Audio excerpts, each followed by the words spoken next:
अस्सलाम वालेकुम दोस्तों। अच्छा, जब हम छोटे थे तो हमें हमारे बुजुर्ग किस्सा सुनाते थे कि दज्जाल आएगा और वो ऐसे पैसों की बारिश करेगा तो लोग अपना ईमान छोड़ के दज्जाल की तरफ चले जाएंगे। उस टाइम हम इतना सोचते थे कि यार कैसे कोई अपना ईमान छोड़ सकता है महज पैसे के लिए, महज ऐशो इशरत के लिए।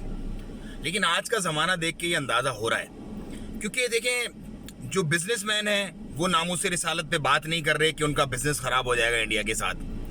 जो सेलिब्रिटीज़ हैं वो बात नहीं कर रहे कि उनका कैरियर ख़राब हो जाएगा। जो आप कह लें कि सोशल मीडिया एक्टिविस्ट हैं जिनके हिंदू और इंडियन फॉलोअर्स ज़्यादा हैं, वो भी बात नहीं कर रहे कि उनके सब्सक्राइबर और उनके फॉलोअर्स चले जाएंगे। जो बड़ी कंपनियां ट्रेड करती हैं हिंदुस्तान के साथ, जिनका रोजी रोटी लगी हुई है, वो भी बात नहीं कर रहे। वो भी यही कह रहे हैं कि बात करेंगे तो हमारा चला जाएगा। तो इस पूरे सिनेरियो को देख के मुझे वो बरसों पहले बुजुर्गों की बातें कही हुई याद आ गई। ये तो दज्जाल तो बहुत बड़ी चीज़ होगी, ये तो ऐसा कुछ भी नहीं है, मतलब इट्स नथिंग। कतर का साथ छोड़ा था उसके अपने ही भाइयों ने, क्या हुआ? कुछ नहीं हुआ। कतर मजीद स्ट्रांग होके बाहर निकला। तो अगर कोई किसी का साथ छोड़ता भी है तो अल्लाह उसका साथ पकड़ के उसको उठाता है। हिम्मत करनी चाहिए, सच और हक का साथ देना चाहिए।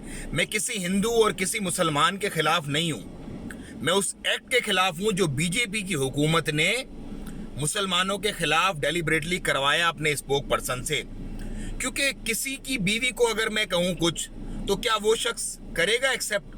ये तो हमारे नबी, ये जो हमारी माँ है, उनके मुतालिक बात की गई है। इस पे तो कोई कॉम्प्रोमाइज नहीं है पूरी दुनिया में भाई। कोई मुसलमान ही मुसलमान कहलाने के काबिल नहीं है अगर वो इस पे रिएक्ट नहीं करता। तो बहुत बड़ी बात है, इसको सोचना ज़रूर है आपने कि आपको इस दुनिया की कामयाबी चाहिए या आखिरत की कामयाबी। हौज़े कौसर पे रसूलुल्लाह सल्लल्लाहु अलैहि वसल्लम से जामे कौसर चाहिए। अस्सलामु अलैकुम व रहमतुल्लाह। अल्लाहुम्मा सल्ली अला मुहम्मद व अला आलि मुहम्मद।